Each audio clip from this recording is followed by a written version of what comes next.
Okay, so have you ever thought about how American English has these like little quirks to it? Yeah. Like, why do we say fall and not autumn? Yeah. Where'd we get Sunday from? Hmm.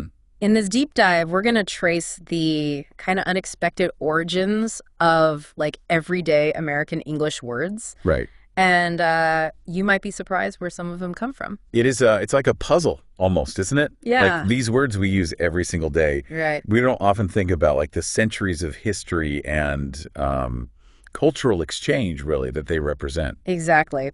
So to kind of unpack this puzzle, let's go back to the early days of American colonization. Okay. The text talks about how colonists, landing in this completely new world, Yeah. started using Native American words to like make sense of everything. It makes sense, right? Yeah. They land, they need words for all these new things, the animals, the plants. Right. The landscape's completely different. Take a possum, raccoon, moose. These are all from Algonquin languages spoken by Native American tribes. Right. So it really shows how the land itself shaped how these newcomers use language. It's really interesting how those words are like so ingrained in American English now. Yeah. I bet most people don't even realize that they're like using a word Right. with Native American roots every day. Yeah, they've just become part of the language. Right. And it wasn't just Native American languages, of course. Right. You have to imagine early America as this kind of like linguistic melting pot. Totally. Because you had colonists coming from all over Europe. Yeah. Bringing their languages and dialects. Yeah. Cookie from the Dutch, koekje. Exactly, yeah. Leve from, is it French? Yeah, from the French leve. Okay. Even rodeo, that Yeah. like classic American word. Yeah. That goes all the way back to the Spanish rodear, meaning to surround. Oh. And what I think is so interesting is that these words reflect how these different cultures, these different European cultures, Yeah. actually interacted with the American landscape. So the Dutch, obviously, big history with water management. Right. So it makes sense that levee for those embankments along, the Mississippi, Right. that would stick around, That makes sense. that they would use that word. Yeah, each word does tell a story. Yeah. And speaking of stories, let's talk about those American landscape terms like bluff, gulch, bottomland. You wouldn't find those in a British dictionary back then, would you? No. And there's a reason for that, right? Right. These colonists, they were encountering these geographical features that they'd never seen before. Right, they'd never seen them. So they had to get creative. Right. And it shows how adaptable language can be. Okay. It's a testament to human creativity. So they had to invent new words because the old ones just didn't cut it, basically. Exactly, yeah. They needed something to describe this new reality. It's like how the word corn itself changed. Oh, yeah. Yeah, like in England, corn was just any old grain, right? It was a general term, yeah. But in the Americas, where maize was this completely new thing Right. and vital, obviously, to their survival, Yeah. the word, it took on this whole new meaning. It became much more specific. Yeah, it became synonymous with maize. Exactly. Which really shows its importance in early American agriculture. Yeah, it reflects that central role. And it changed the language. Yeah. A single word. It's amazing. It is. It's fascinating how much a single word can tell us, right? Mm-hmm.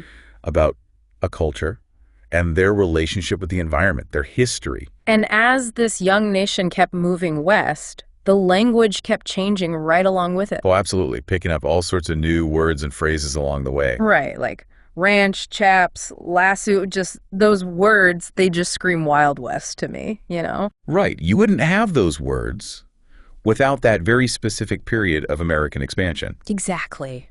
And it wasn't just about cowboys and cattle drives either. No, Did you know blizzard probably came from the American West too? really.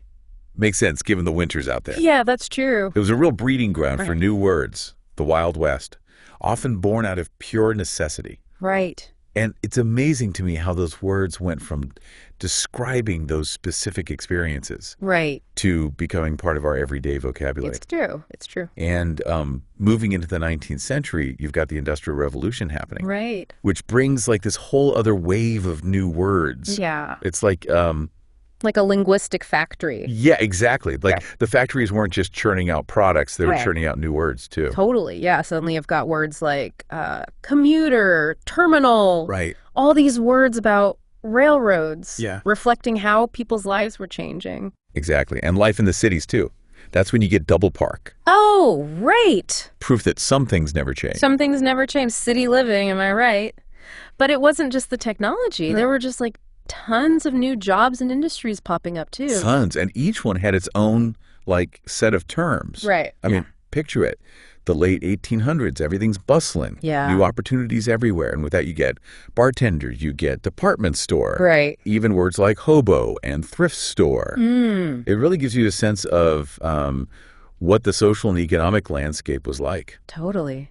And speaking of colorful language, this is when we see American slang really come into its own. Oh, for sure. Slang is like its own language laboratory, right? Right. Where new words and phrases are constantly being like invented. Out. Exactly. And what's cool is how some of those slang terms from back then, Yeah. they became, totally normal words. They lost their edge? Exactly. Like jazz, hijacking, bulldoze. Wow, I never thought about that. Yeah, they went for the fringes to mainstream American English. That's so interesting how language changes like that. Yeah, it's constantly evolving. And it wasn't just slang either. I mean, America's this huge melting pot of cultures. Right. You've got immigrants coming from all over, bringing their languages with them. Exactly. It all gets added to the mix. And Yiddish had a really big influence. Really? Oh, yeah. A lot of Jewish immigrants coming from Eastern Europe were speaking Yiddish. Okay. And that's where we get words like tritzba, schmooze, goosh. Like those words just add something. The little, I don't know, spice. Yeah, a certain wit. It's very American, I know what you mean. And wasn't it German immigrants who influenced how we talk about food? Oh, definitely.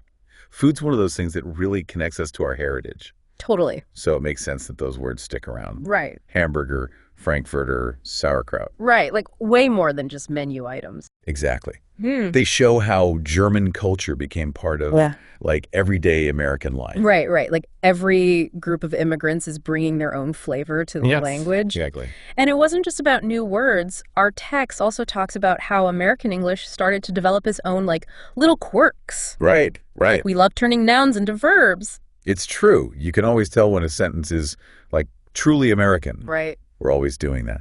Interview, vacuum, Lobby. pressure, even author. Wow, I never thought about that. It's like we took these nouns and said, let's make them verbs too.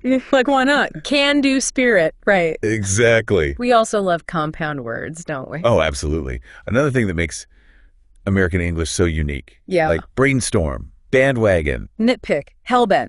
They're just fun, A different way of looking at things. It's like we took the English language and said, let's see what we can build. Exactly. And we can't forget those What are they called? those colloquialisms. Right, those phrases like, have a nice day. Yes. And for sure. And even just like, okay. Right. They've gone global, haven't they? Totally. You hear them everywhere. And it makes you think, like, these phrases probably started out in casual conversation. Yeah. Now they're in boardrooms. Oh, right. All over the world. It's kind of wild when you think about it. It really shows the influence of American culture. Right. How language is part of that, too. Exactly. Language is powerful like that. It's amazing how we've, like, gone from those early colonists borrowing words from Native Americans to, like, American slang and everything in between. Yeah. It's been quite a journey. It really shows how adaptable English has always been, like, here in America. It's always changing, right? Yeah. Like reflecting the changing world around it. And that linguistic tapestry is even more interesting when you start looking at, like, all the regional differences. Oh, absolutely. Right. That's when it gets really fun. Yeah, like is it a hoagie or a sub? Right. Or a hero or a grinder. It's those little quirks that make it so interesting. For sure. And it's not just about sandwiches. Right, like soda versus pop. Exactly. The great A debate. tale as old as time. It's proof that even, the simplest things can cause a linguistic divide. Totally. And we can't forget about crawfish. Oh, yeah. What do you call them? Crayfish. Crawdads. I don't even know. It's like a delicious linguistic puzzle right on your plate. Exactly. It shows how language is constantly being, like, shaped by the communities that use it. Right. And here's the thing. This isn't just, like, ancient history. Right. American English is still evolving right now. In the digital age, I mean, it's happening all around us. That is so true. It makes you wonder what, like, future linguists will say about how we talk. Right, like what's the next okay? Exactly. What new words are going to stick around? Exactly. That's something to think about. Like, what slang do you think's going to, like, stand the test of time? That's the big question, right? Right, because the evolution of American English, it's still going, and we're all a part of it. We are all writing the next chapter. That's a great place to leave it. This was a fascinating deep dive. It really was. Thanks for having me. Thanks for joining us.